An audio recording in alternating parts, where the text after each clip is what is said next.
everyone, and welcome to Conversations in Horror, the podcast. I'm your host, Kevin L. Powers. I'm also the owner and operator of Something Wicked events and all the other good stuff that we do. I kind of forget sometimes. And welcome to this podcast. Now, just so that you know, this is our regular podcast that is delivered to you once a week on Wednesdays at 8 a.m. to your favorite podcast app, YouTube, and Spotify. So make sure you check out the show on all that good stuff. But other than that, if you are listening to the podcast for the very first time, this is a podcast in which we delve deep into all kinds of horror from different decades, subgenres, and everything like that. This year, we're hoping to touch base on a lot of different genres and decades that we didn't do last year, only because we had a great amount of response in regards to some of the classic films that kind of get overlooked. So one of the films that we're going to be doing, the film that we're doing today, because we only focus on one film per episode, is one that I think has been overlooked, and which is why we're bringing this all up. To talk about the film that we're about to speak about is my special guest, Sarah Panazzo. Thank you, Sarah, for joining us for the show this week. Oh, hello. And we are speaking about the monster horror film Splinter. A lot of people don't even know this film exists. It kind of came and went without any real big fanfare. We're hoping that it will get a lot more of a cult audience as time goes on. But it is a film in which has a lot of great things about it. And we hope to discuss those in order to get you out there to go check it out. So, Panazzo, as we like to start off some of these episodes with, what was your first experience with watching this film? And you can add any type of plot in it that you like, because I know there are a lot of people who have not seen this film. So I'm not sure if I saw this one in theaters. I think I did, because I remember a lot of other stuff that came out that year. But I know that I still to this day get this one and Slither confused because their titles are so close and they came out close to the same time. But it is a really gross creature feature with some really good effects. Shea Wiggum is fantastic, as always. He's now in like everything, which I'm happy about. But yeah, this movie was very disgusting. I think it was one of the earlier like severe body horrors between the splinters themselves and the way the bodies move throughout the entire movie. It's just very, very gross. All right, so for you out there who are listening to this and may have never seen the movie Splinter, it's essentially, and we'll go through a lot of plot as we talk, but it's essentially about a young couple celebrating an anniversary who want to see the stars at night. Now, neither one of these two, and their names are, what were their names again? Polly and Seth, are camping people, but they're going to do it anyways. Unfortunately, their camping tent fiasco does not go as planned, and they decide to get in the car and drive to a hotel and celebrate that way. But they come across another couple who are actually fleeing the state. Now, we don't know the reason why when it starts off, but they're some type of criminals because Shea, what's his last name again? Shea Wiggum. Wiggum is has a gun, and he threatens or carjacks the couple. Now, they come across some other things that leads their car to be damaged, and they have to stop at the gas station, which is where the rest of the entire movie takes place at. They get stuck at this gas station because this moth type creature that no one has ever seen before has taken over some dead bodies and augment them and change them and made it really hard for them to leave the gas station. Now, if you've ever seen the movie John Carpenter's The Thing, or even the aquatic horror film Leviathan, you'll get an idea of the type of monster this is.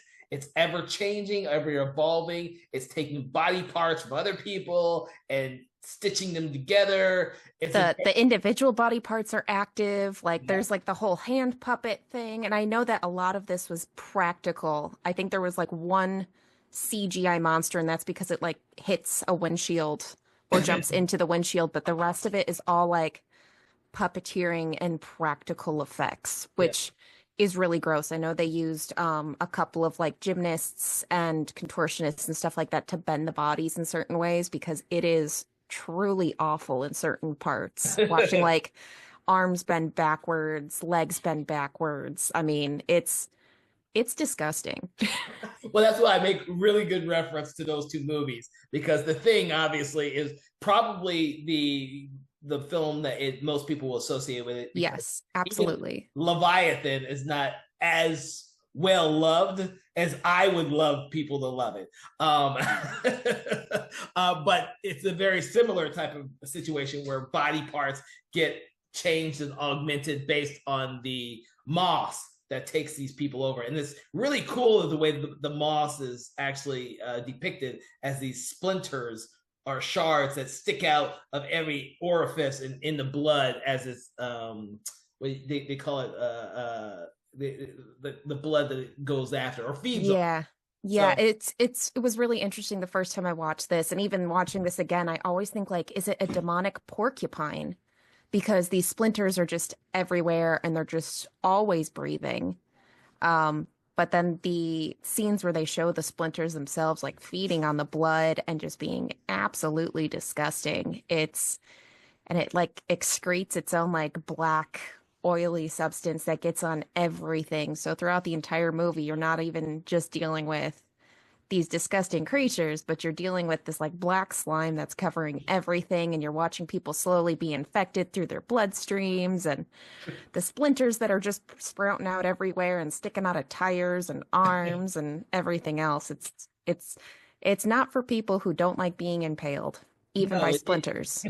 it's not, and and I will say that if you've seen John Carpenter's The Thing and you didn't like that, you're definitely not going to like what's in here because it goes No. even further. Because in The Thing they mimic bodies and body parts. In this one, it rips them apart and makes whole new creatures and things. And thankfully, you don't always get a great shot or idea of what the new creature is. Yeah, and one of the things that I love that they mention in the movie itself is that so the one guy is a biologist, and so he's always comparing it to trees and ever-growing flora, fauna, whatever. So at one point he's like, it's almost like roots are reaching towards water or sun, except these are body parts reaching, so it doesn't know how to correctly use the body. It is just trying to get it to that spot in the fastest way possible, which, as people know with the human body, is not the best thing ever. No, that's a great point to make because that's what makes when it's reaching out makes some of those sequences really disturbing, especially when you have the sequence with just a few fingers Hmm. trying to figure out where all the blood is, and then later on when you have the whole hand, it's that. There are some disturbing instances in there, but to ground it all as this, this couple and Shea Wiggum as this I guess criminal or former criminal because in theory he's actually trying to do good. Yeah, because they never really explain. It looked like they had like the prison jumpsuits in the back of their truck, but I couldn't figure out if they had escaped or if they were just like on the run again before they were caught, because it sounded like later in the movie that he was released at some point and he was Yes. on his way out, but then at the same time they were being chased down already. So I don't know if they like did something else and he was being hunted down again, or if they had actually escaped from prison. They never really clarify. No, and I got lost on that too. I never noticed that until this time I watched. I was like, wait a second. He does seem like he did his time, got out, and the first thing he wanted to do was repay the victim of his crime and then make his way up north. That or make his way down to Mexico. That Hmm. makes no sense that they're chasing after him, that he's actually on the run. And I didn't get that either the second time. I was like, wait, is this a screw up that we just didn't get because there was a cut somewhere or some cut? I don't know. I feel like maybe I know that this director was more of a special effects artist and had done quite a bit of work there. So I think it's like Hmm. how Frank Grillo now has gone from stunt actor to creating movies for stunt people. I think Mhm. it was kind of that thing of I've done enough special effects stuff. I want to make a movie based on what I am interested in, which the special effects in this are fantastic. Mhm. The writing's a bit weak, but it is disgusting and gruesome. And I mean, the creature, especially with the backwards head from the girlfriend, where it's like just pulling all the bodies together, is just absolutely brutal. So yeah, and so what happens for everyone out there is that these three people are stuck in this gas station. Now the creature is not strong enough to break through the windows, which is kind of funny. But but the idea that they're stuck in the gas station reminds me of other type of closed films or single location films where the terror is outside and these people are stuck in inside. Now it doesn't bring back memories of such cabin in the woods type movies necessarily, because it's a gas station and it's brightly lit the entire time, and you have lots of different I guess modes and visual motifs in the film that make it much more interesting. Like when they decide to go into the freezer section because they realize that temperature is the way that this creature can find its prey or the blood from other creatures. That right there is a very interesting sequence because first time they do it, I gotta get Shea Wiggum's character's name. Wiggum's character is the first one to go in. Dennis. Dennis. Because Dennis has been infected by this creature. He's slow. It's slowly taking over his one of his arms. Yeah, and that was one of the things I didn't get is he's got the little splinter and you can see it spreading up his arm. And maybe it's just because it hasn't like quite made it to the blood yet, but like with his girlfriend, it's like instantaneous, like she turns like within minutes, whereas he's going the entire movie with this splinter that slowly is taking over. So I was like, there are no rules with this. Yeah, well, that and the fact that with his splinter, he actually he gets it from the tire and he pulls it out. So he's Mhm. got whatever residual stuff came Yeah. from that. Whereas his girlfriend was actually attacked by this Mhm. creature. And it does, you're right, that for her, it is fast. It's not nearly as fast as, say, the gas station attendant, who's the first victim in the movie. Or Who- even the cop who shows up. Oh, Where the cop. Yeah, so more people get added to, or I say more people, one person gets added to this chaos, which is a cop who's after Dennis's character, or Dennis, because, like I said, he has some type of warrant out for his arrest, and they think he's some really, really dangerous escapee, which never really. Yeah, to the point that like they imply that all the state troopers in the state of Oklahoma know who he is, but these regular people on the side of the road have no idea. Yeah, well, and I never, and no, until this viewing, I didn't really give it much. I hadn't given it much thought until I was watching it. I was like, man, it's like I don't really get that, but I'm gonna just go with it because there are some things in this movie that now irks me because I just don't understand some of the logic behind it. But as a monster film fan, I really, really love the monster, and I think that overshadowed a lot of my my enjoyment of the first few times I've seen the film because the actors are really strong in this film. It's a monster film, and the actors are really strong. And for the most part, it starts and it never lets up. Like, Correct. It just never lets up. It may let up for like 2 seconds.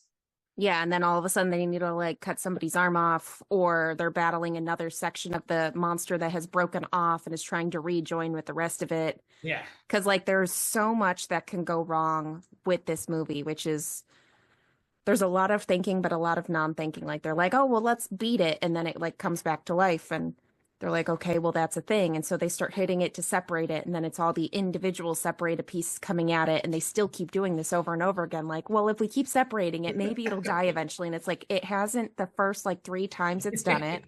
Maybe we should stop with this decision. It takes them a while to realize that fire is the only way Oh to, my and gosh. that's the easy thing because it's attracted to the fire. So Well, and that was another one of my big problems is they were like, yeah, we've got to cool down his body temperature and almost have him die so that he can go and get the car that may or may not have the keys, which they don't think about. And I'm like, the entire time there's this giant sign in the background that says fireworks. And like before they tried to light the woods on fire and a bunch of other stuff. And it's like, how about you light a fire? Because I'm pretty sure that's warmer than the temperature outside. well, yeah, I kind of got that too. I was like, oh yeah, why did they light a fire? And we could have bypassed the whole temperature dropping thing. But it made for some interesting and not so interesting development in the story, not so much interesting as an original. That's unfortunately a thing that happens in a lot of movies where we just need to drop their temperature down or get them close to death.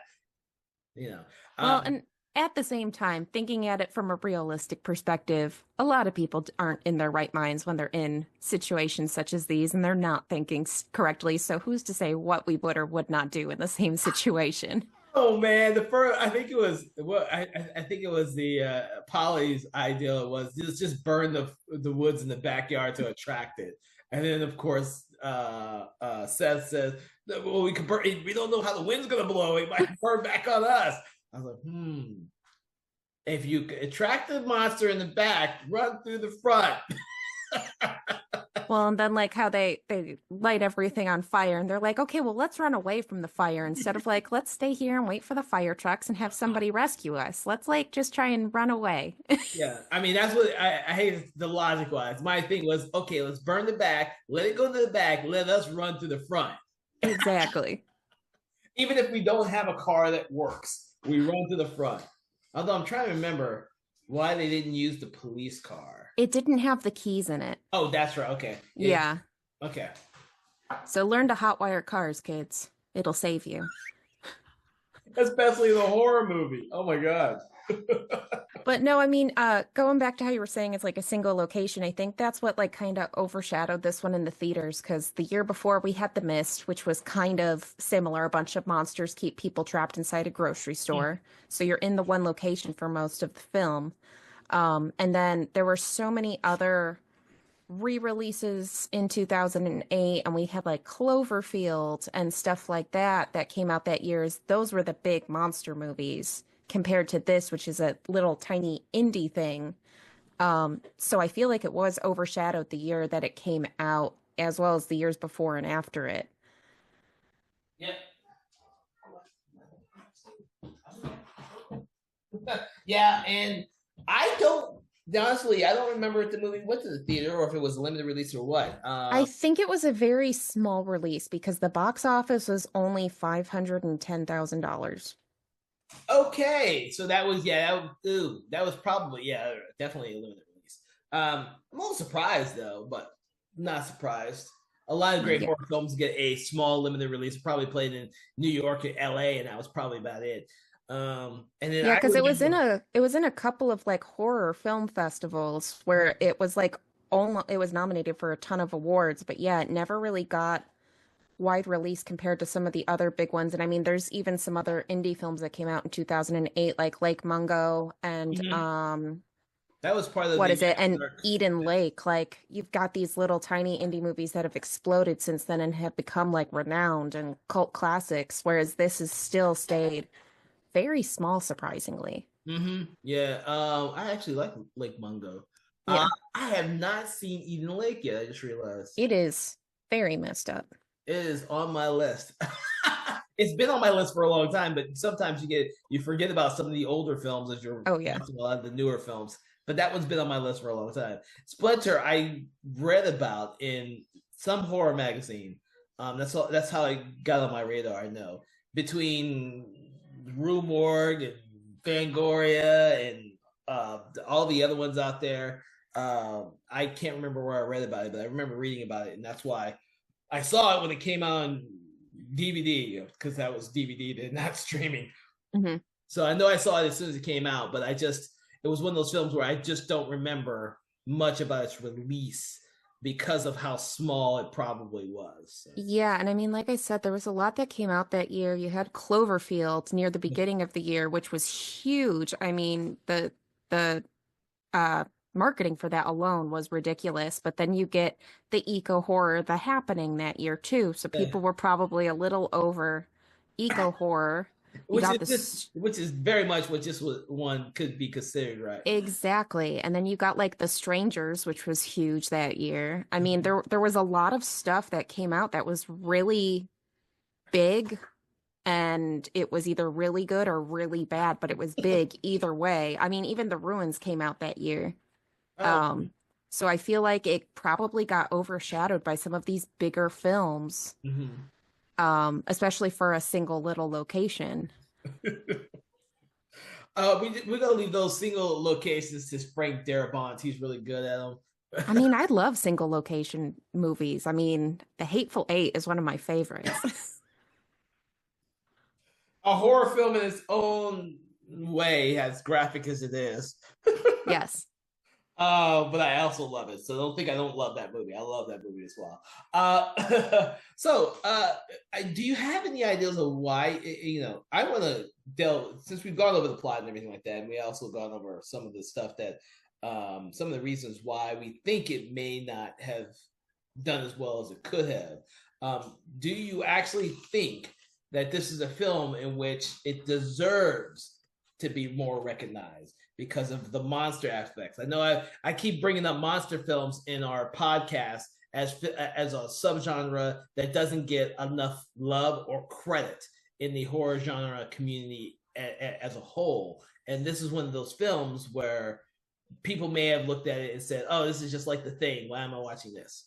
Right. So like we had the prequel remake of The Thing 2, I want to say kind of near this time as well, maybe a few years after this.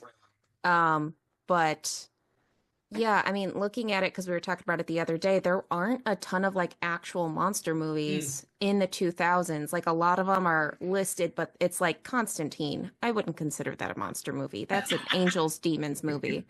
But yeah, I mean, as a monster movie from the 2000s, I think it is very well done compared to some of the other ones, especially that have come out. I know the other day we talked about Graveyard Shift as a monster movie. Like, this is a lot better than something like that. Whereas that is like a popcorn, have drinks, and fun with your friends. This is a disgusting monster movie. Like, if you go back to like Humanoids from the Deep, like the Oh, original one where you're watching it and you're like, this is gross. Like, why am I watching this? But it's good. I mean, like it's not as huge as Cloverfield was with monster movies, but still, for such a small cast and all of the practicality of it, it is very impressive.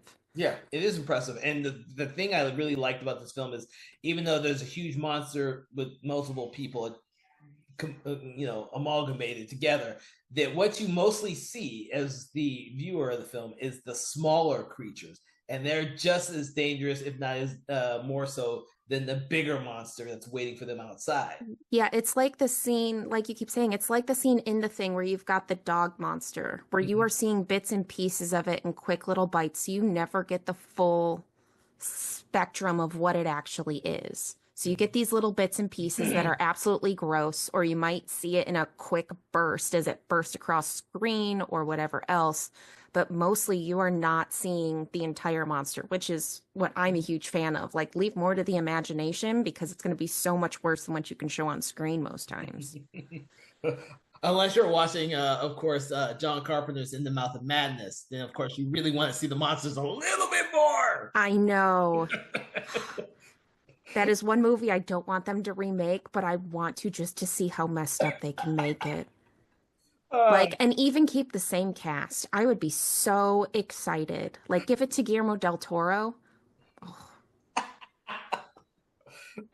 he may be just sticking to his animated movies, so we'll probably see an animated version if he does. Well, he is working, he is doing the animated At the Mountains of Madness, which Yeah. I'm here for because I don't think you could make a realistic looking one that looks good. I think sticking to an animated movie to make it as grotesque as possible would be fantastic. Oh my god. Well, we'll see how that turns out after we see what he's crafted for his Frankenstein movie. So, which I'm highly so go. But that being said, are there any other great ideals or things that you have to say about Splinter itself? I'd say give it a shot. It is one of those monster movies that, like we keep saying, it is very heavily influenced by The Thing. It is really well done with its practical effects. Um, the writing is a little hit or miss, but it is still a fully comprehensible story that you can go along with and watch, and you can cheer for people versus monsters. Um, you'll be questioning some of the decisions they make, but like I said, who knows what you would do in the same situation?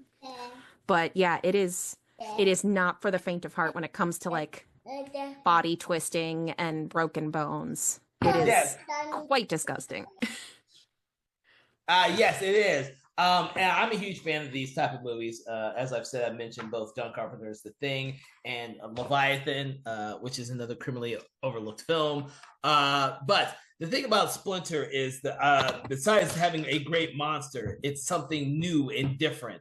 The most that we've ever had in a plant-like creature, other than the ruins, actually, now that I think about it, is probably The Happening, which we all kind of want to forget. And the fact that they all came out in like the same year is really bizarre.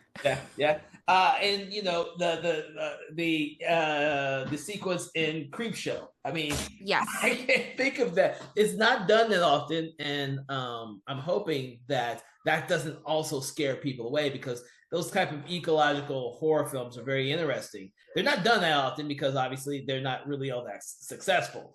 Yeah, it's hard to pull them off well, whereas like The Ruins definitely had stuff to say. The Bay was phenomenal with the way that they pulled it off. That's one of my favorites. But yeah, if you can pull off eco horror, go for it, because it is the most realistic thing of Mother Earth turning on us to destroy whatever, not necessarily like what was it? What is it? The day the Earth stood still and everything else, where like everybody freezes over or catches on fire, which I mean, we're there anyways, but like. Yes, we are there. All right. So as we get to the end of this episode, I would like to rate it on our rating scale of 1 being bad, 5 being great. How would you rate this film? I would probably rate it as a 3. It's not like the greatest movie I've ever seen. It is not the worst. It is entertaining. It is very well done. If you are into gruesome movies, I would 100% recommend it for you. So I'm going to go with that too as well, because on this second or the third viewing, this recent viewing, I did not enjoy it as much as I did the very 3 or 4 times I've seen it before, mostly because I realized that there were some plot holes that were just bothering me. But I still think the monster is amazing. I think the performances are good. And I do think it's a movie that's been criminally overlooked. And we don't get enough eco horror. We get a plenty of Bigfoot movies, but I don't really call most of those eco horror. No. But eco horror does creep into those type of movies, especially like Larry Fessenden's Wendigo. But with that, I want to thank you, Panazzo, for joining us on Conversations in Horror. Everyone out there who's listening to this podcast, please make sure to check out some of our previous episodes, as we have done some amazing films in the past, and we continue to do amazing episodes into the future. So make sure to like, subscribe, and do all those fun things that you do out there. From all of us at Something Wicked Entertainment, I want to have you guys have a pleasant day.